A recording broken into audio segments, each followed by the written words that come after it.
All right, so I post a stock watch list almost every single day on TikTok. Sometimes they work, sometimes they don't. Most of the time they do. But here's exactly how I would enter these trades that I post on my watch list every single day.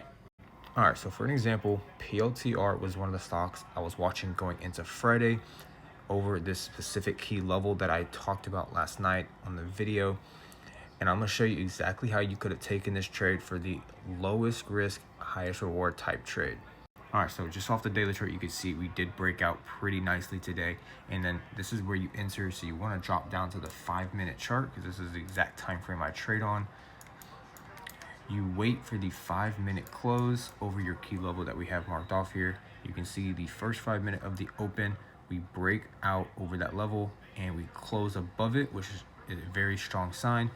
You wait for the retest on the next candle if you get one, right? And you can see in this second candle here, we had that retest with a wick off that retest. So that shows buyers are stepping in.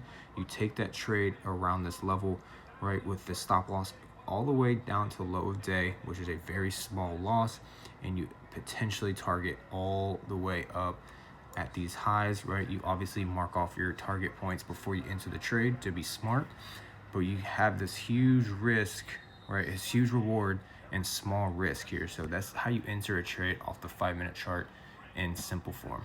I'm a swing trader most of the time, so that would have been a trade I would have taken with a lot of expiration time, like at least a month out, and I would look to hold that for potentially a couple of days or a couple of weeks. But if you don't like to swing trade or you're not comfortable swing trading, that also could work for a day trade, just using that exact same key level, waiting for the 5-minute break and retest and taking them.